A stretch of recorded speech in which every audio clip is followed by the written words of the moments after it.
Hello, hi, and welcome to another episode of the Emma Gunn Show, where, though I may be smiling, this is an episode brought to you by pure, unadulterated, but hopefully temporary rage, because I am sitting here having just talked myself off a ledge.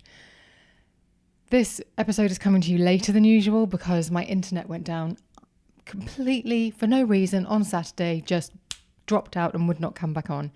I spoke to an engineer who said that it was a power issue and had nothing to do with the internet connection, and that what I required was a new hub and a new power cable, but that I would need to speak to somebody else in order to organise that. So the next day I called up, went through a very laborious process, but a new hub and cable was sent my way.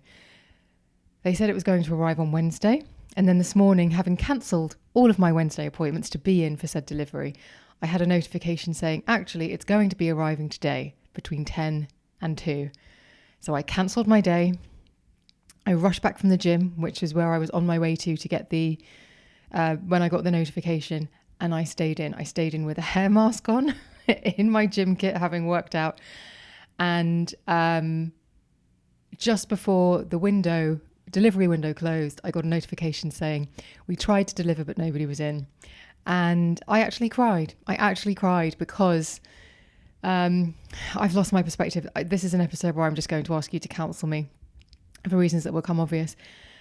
I cannot tell you how frustrating it was. And yes, worse things happen every single day, but it's just so annoying. And my job requires me to have a good, strong internet connection, and I work from home. And recently, this is not about the delivery today, recently I feel like I am constantly having to wait in for deliveries or that never arrive, by the way. I have had so many occasions recently where things haven't arrived, or where I've thought things were coming and then they arrive completely off schedule. And it's got to the point now where I feel like every time I leave the house, I feel, oh my God, I should be there. Should I be there for that? And it's impossible. And then what happens like this week is where you make all the best laid plans, you plan days in town, plan appointments, and then you have to let people down last minute. And then today, I really didn't need to let anybody down, did I? Because for whatever reason, the delivery wasn't attempted. And it's just been over the past few weeks, just feeling like I never get to escape the flat, ever, never get to escape the place where I work and live. And yet I feel so shattered that when I get to the weekend, I don't want to be too far away from it. And I don't know whether this is overwhelm. I don't know whether this is a combination of things, but I've just been feeling a real sense of malaise and sort of and now I'm just really sweating. And I've just been feeling, that's because I've just missed the delivery, jumped in the shower, got ready at the speed of light, and now I've sat down and now I'm really just evaporating. Anyway, I've just been feeling this sense of malaise, and I was just chatting to a friend saying, I'm so angry, but it's so irrational. I mean, really, it's not a big deal. It's just that the best laid plans, or what I thought was going to happen, is going to be 24 hours later than I expected. Like, that's not a big deal. And I'm actually going to read you what she said, because it was so spot on. I said, honestly, I'm just trying to put it in perspective. I feel like such an idiot for being so irrationally upset about this and so cross.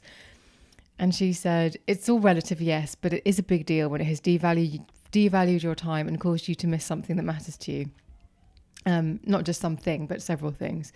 So hopefully the delivery will be fine tomorrow. And this is the thing, when all of these things eventually happen, you'll forget about it. I'll forget about it. And I won't be so cross. But I think what happened is, because I got that message when I was on my way to the gym, and I was like, I've got 45 minutes before the delivery window starts, so quick, I'll go and get a workout in. Then I ran back, and all morning I think I was just kind of on that sort of precipice of stress, kind of got to get that done quickly, or trying to get that done, or trying to get through this.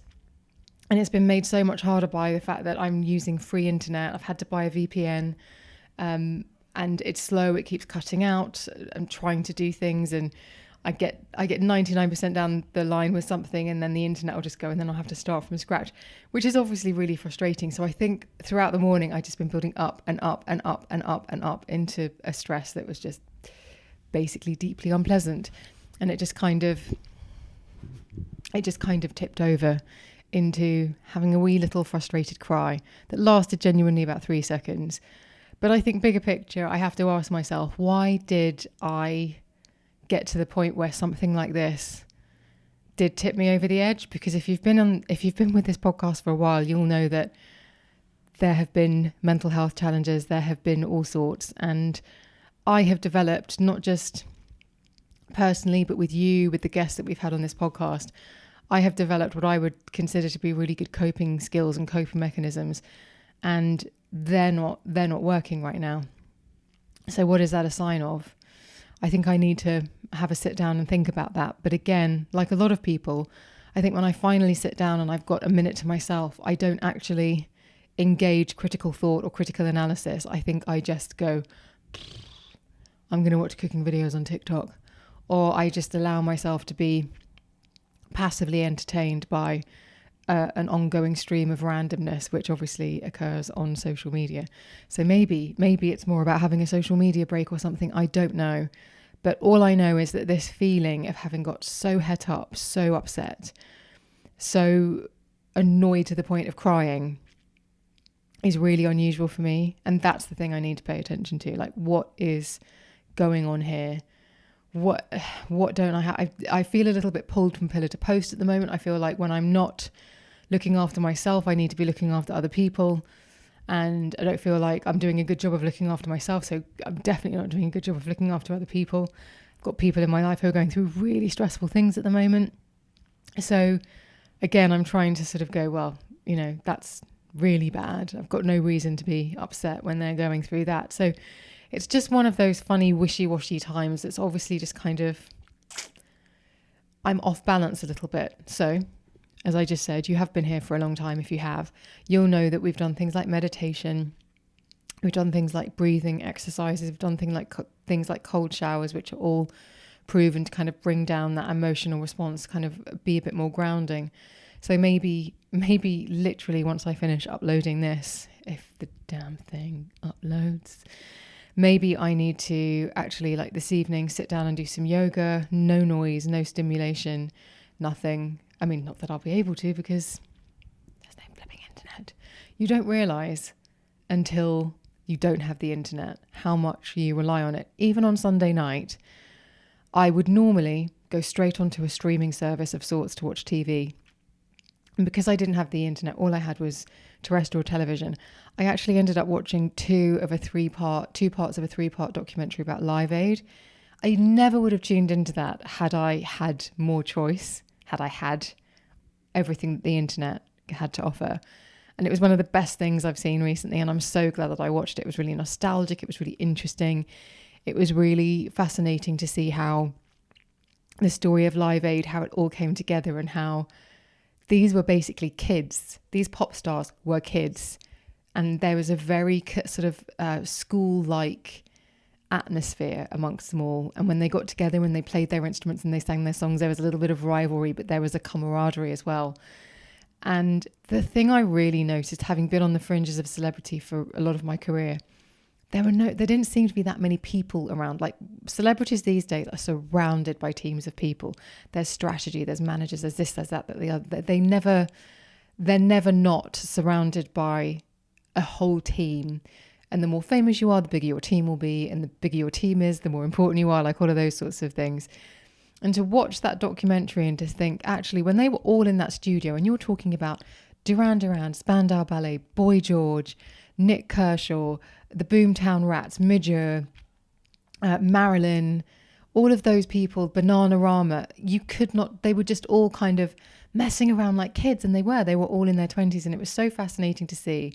And you just think, if that were to happen today, say Justin Bieber suddenly said, right, we're going to do a charity single, like Sabrina Carpenter would come in, Taylor Swift, but it would be teams of people. It would not be Sabrina pulling up to a studio in her car, no makeup, no whatever. Like, it would be like, okay, so you've got the Live Aid recording today, so what we're thinking style wise is like accessible glam, but still, there would be a whole strategy about how that person turned up. And it really hammered home for me how wildly celebrity has changed in the last 40 years and how choreographed it is. Like, nobody these days is famous or in the public eye unless it has been carefully mapped out as to how that is going to go. And again, I think I might have said this the other day, but ever since I saw this video on TikTok of these young journalism students saying, we've done 3-year courses, we're in debt, going to university, learning all of the skills that go hand in hand with being in broadcast journalism, and we would have been better off going on to Love Island. And you can't argue with them. It's a sort of another indicator about how all these things have changed. So yes, I don't have the internet. I don't need any more stimulation, clearly. I think I just need to have a little bit of silence. That's what I'm really craving at the moment. I'm craving actually being alone, but at the same time, I sort of, when I am with my friends at the moment, I feel a little like I went to an event recently. Oh God, this is such an unguarded interview. And interview, it's not an interview, it's a podcast. I was really excited to go. But at a certain point, I could almost feel this invisible string, this, not even a string, an elastic, like pulling me home. I just sort of almost checked out. And we were all drinking glasses of wine. I took a sip of wine. I just put mine down and went, no, I've had enough now. And then I just started, well, I think I'm going to get the train. And I just thought, God, I didn't mean to be rude, but there was a capacity had been reached and I just had to get out of there. It was such a weird thing. So maybe it's overwhelm. Maybe I need a break, whatever it is. You tell me. Help me out here. Do you feel, does any of this resonate with you? Apart from the tangent about Live Aid, which is just nostalgic, but does any of that kind of feeling resonate with you where you feel like I don't feel like I'm looking after myself enough, but I also don't feel like I'm looking after all the other component parts in my life enough. Like I don't feel like I've checked in on my friends enough. I know all of these little areas. And I just sort of think it's just making me feel constantly like there's a feeling sort of somewhere around the solar plexus that's making me sort of my breath feel quite shallow. And I'm not quite sure what that is, but trust me, before the next episode, I will try and figure that out, and I will try to come back to you with something that's helpful. And I will also let you know if these kind of grounding strategies are helping, because I definitely need something. But I think the problem I've got at the moment is, like I said, I feel trapped in my flat where I live and work, especially when I have days like today where I'm waiting in for parcels. I know it sounds really stupid, but the parcel thing is causing me so much stress. A neighbour went to a restaurant down the road the other day and said, oh, there was a parcel there for you. A DPD driver left it there. But no one told me. So there's like all these parcels just like being delivered to random places that I'm not finding out about. And then they're like, oh, there's that girl who gets all these parcels and doesn't care about them. So I hate all of that. But I think one of the things is I feel trapped in here and I really want to get out and do stuff. So when I am in here and I'm like, oh, this is the time when I can decompress, it's maybe become the place where I cannot decompress because it is my workspace. Maybe I need to create a little Zen corner somewhere where I can really chill out. Anyway, if any of that chimes with you, please do get back to me. Please do let me know any coping strategies or mechanisms that you've got that really work. Because I think I need a little bit of something right now. And you're really clever people, so I'm sure you've got some excellent ideas. Okay, we are going to also cover what we have been covering for weeks now, which is the weight loss effort, which I've decided controversially, I actually just don't feel engaged with it anymore because of, as I spoke about last week, because of changing the way that I train. The idea of continuing to try and achieve the same goal via this completely different method just feels a bit silly. So I'm not sure quite how to put this on Instagram, because Instagram's a very different place and a very different beast, and people have expectations and people like the regular content. So the fact that every Monday I would post was something people would check in with, which was really nice. But now that I'm lifting heavier weights, it's just everything is slowed down. I feel completely different physically. Like I said to you last week, I feel swollen all the time. And I really do feel like my appetite has ramped up. And I chatted to Emma Story-Gordon. She was like, I don't know whether your appetite should have ramped up that much, but it definitely has changed my appetite a lot. And it actually started the last week. I just thought trying to do the same thing of like losing the 10 pounds whilst sort of battling this sudden spike in hunger, which had been completely under control via the previous method, if you like, of kind of the high protein, low fat, high fiber, 5 strength training sessions I was doing a week, but very much like strength cardio sessions I was doing a week. It felt very much in control. It really does feel like a massive change. Like I don't feel, I think the biggest thing is this feeling of feeling swollen because my muscles are always hurting, like my legs are always hurting, my arms are always hurting.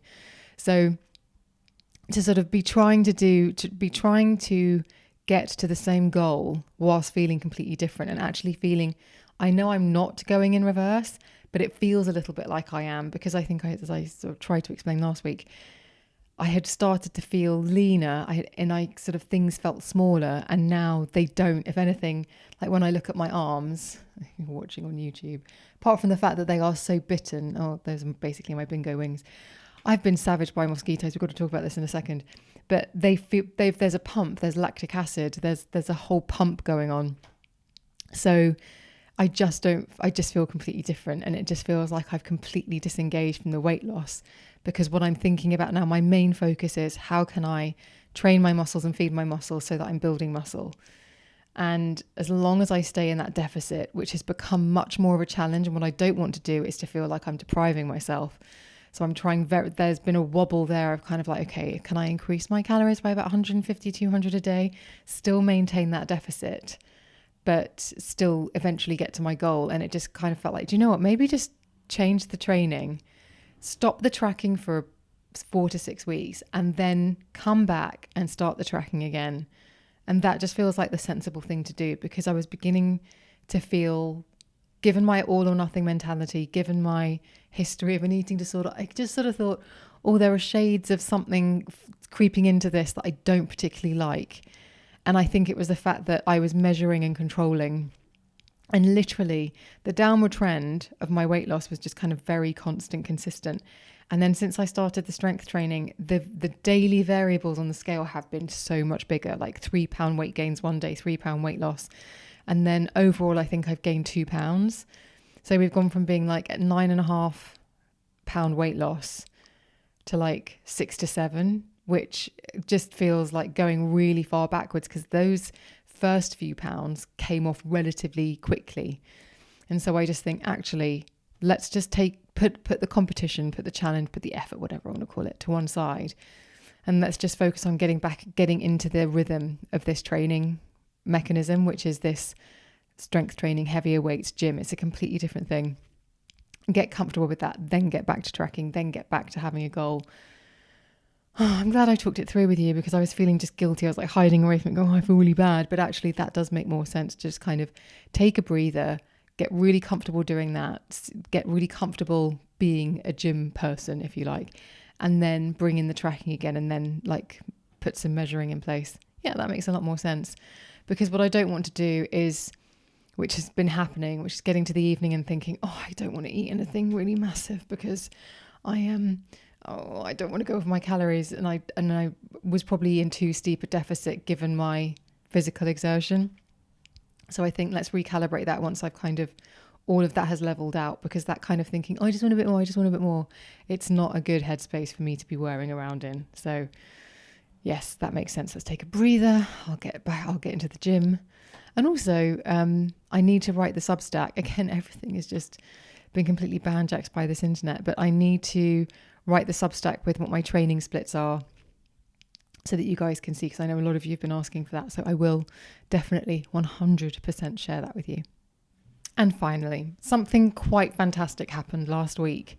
After months of feeling completely uninspired when it comes to interviewing people on the podcast, I actually watched a live between my friends Nadine Baggett and Polly Vernon on Instagram, and was completely transfixed. Now, Polly's written a brilliant book called How the Female Body Works, and Nadine was interviewing her. It's like the 10 things you need to know about a woman's body. And Polly is so well researched, so articulate, so brilliant at sharing her knowledge with this kind of really human layer over the top. Like, I could not stop watching. And I think I've been so sort of turned off by the direction that podcasts generally have been going.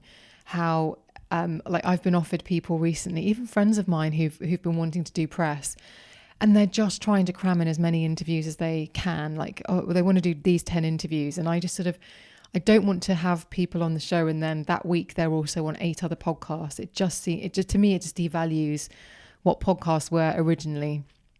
And I would rather tap out and stand at the back for a little bit than participate in that, because I don't see the point in, it feels lazy. It feels really lazy to just do what everyone else is doing. And I was watching that live and I thought, oh, I had so many things that I'd love to ask Polly. And Nadine's a brilliant interviewer and she was asking pretty much everything I would have asked anyway. That makes it sound like I'm saying I'm a brilliant interviewer, but you know what I mean? Like I've known Nadine for a long time. I think there are certain aspects of things that we think in a similar way. And so I could see exactly where her thought process and I could see exactly where her questioning was going. And I just thought, oh, I really missed that. And so actually, you might be glad to hear this or you might not. I'm not going to, I genuinely just want to sort of make this promise that I'm not going to start getting on every Tom, Dick and Harry who's got a book to promote and just do it for the sake of doing it, because I don't see the point.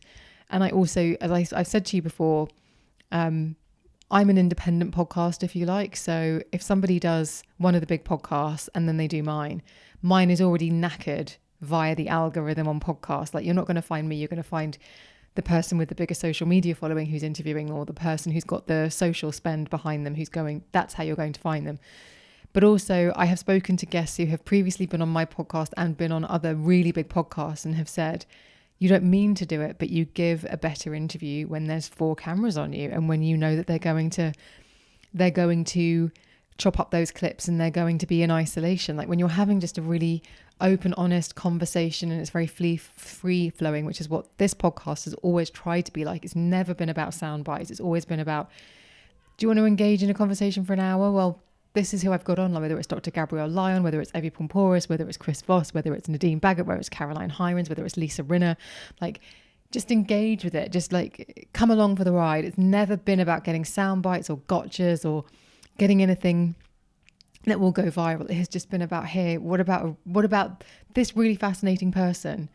Let's see what a conversation with them is like, talking about their expertise, their mastermind topic, whatever it is. So I've started to put the feelers out for various people who I think actually I'd really like to sit down and talk to them. I don't care what other interviews that they've done or what other podcasts they've done. I would really like to talk to them because I think what they have got to say is of value. And so they won't be every week because we're not there. But I have asked Polly if she would do me the honour of coming on the podcast. And there are a few other people that I think it would be really interesting to have on. So just watch this space. In the coming weeks, in the coming months, there will be the odd longer form conversation that if you've been around for a while, you'll be very used to what they are like and how they go. But they will be making a slow return to the podcast. And even last week, my lovely friend Ruth Crilly, the paperback edition of her book, How Not to Be a Supermodel, came out this week actually. And she asked me to interview her at a book festival up in Hartford. And I mean, I was like, Friday lunchtime, go and spend the afternoon with Ruth, chatting about her book and probably having a glass of fizz on the river somewhere, which is pretty much how it went. But we obviously had to do this talk to an assembled garden full of people. And I really enjoyed doing it. And I thought, I know she's my mate, but I really enjoyed the fact that we ended up, I mean, I've had numerous conversations with her about her book, both publicly and privately. She's been on this podcast talking about it, and we covered new ground. And I think that's the thing that kind of I feel a bit dismayed about with podcasting, is that it's really become about saying the same thing as many times as you can in as many different places as you can, rather than what I think podcasting was really brilliantly a vehicle for in the early days, which was finding something unique. And it was like every episode, because not everybody was doing 1,000 podcasts, like maybe you'd get somebody and yours would be the only podcast they did for a while. So it was like you get like lightning in a bottle, based on the chemistry that you had with that person, or based on what you wanted to learn from them, based on what you know your audience would be interested in. It felt really exciting. And I'd get to the end of podcast interviews and I think, oh,